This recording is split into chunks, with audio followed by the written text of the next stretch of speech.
Stay with us. The men's 1500 is coming up after the break.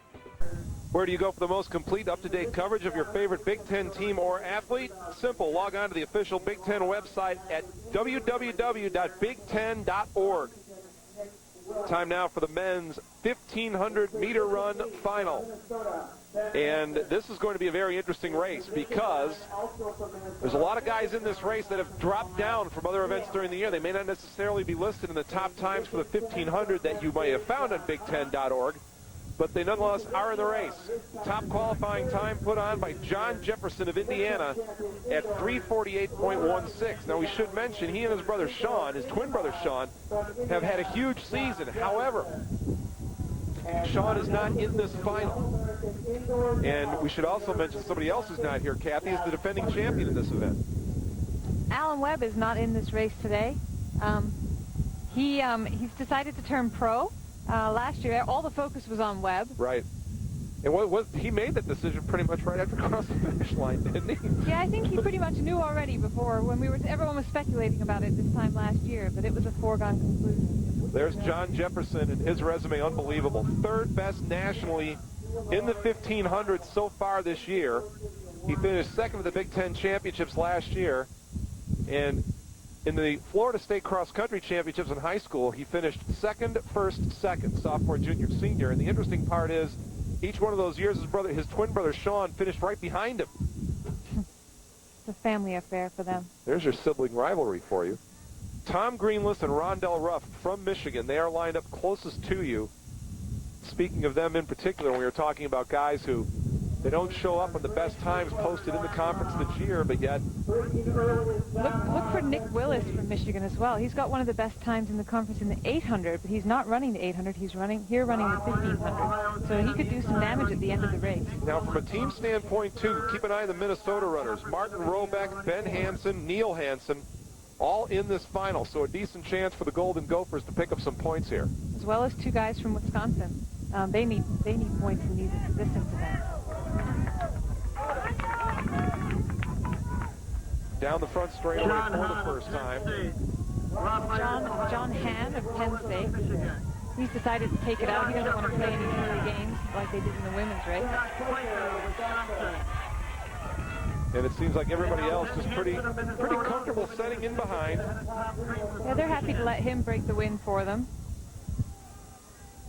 And John Hahn coming up on the first 400 meters of this 1,500 men's final.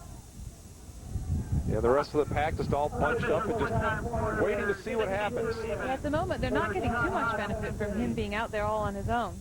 Well, they kind of let them get away just a little bit. I think fighting that wind on his own, though, he won't stay out there too long. In fact, they seem to be closing the gap as we speak. Jefferson is starting to make a bit of a move on the outside and starting to move up toward the front of the pack. Nick Willis on the inside as well. He's the guy to watch with the fast finish. Josh Spiker also has a very fast finish. Rob Myers of Ohio State is running in second right now. They're all bunched up now. They've kind of slowed the pace down a bit here. A lot of jostling going on. You saw John Jefferson just elbow his way right up into the front. Who says track and field isn't tactical and pushy, and it's just like hockey. It's beautiful. This is the way it ought to be run. Nick Willis is on the shoulder of John Jefferson right now, and they have just pretty well settled it down, and everybody's bunched up and kind of looking around and watching each other to see what happens as they go through 800 meters. They've absolutely slowed to a crawl with that last lap being about a 68. Very slow. The women can easily handle this pace. Now, but the thing is, Kathy, is no one's thinking of hanging up any spectacular times with the wind blowing as hard as it is, so it just turns into a tactical slugfest. They're here to get their team points and some individual glory as well. So as we come around down the front straightaway for the second to last time, it's still Jefferson of Indiana leading. Still the guys, the big kickers, all hanging off his shoulder, waiting for their time to go. Talked about John Hahn of Penn State setting the pace early. Now we get a little kick, and now we get a little action. And going right between everybody for Michigan was Nick Willis. Nick Willis is a New Zealand native, and he's stretching it out here over this last lap. Nick Willis, fourth best time coming in the 800. We'll see him later. He was voted the most outstanding relay athlete at the Penn Relays earlier this year.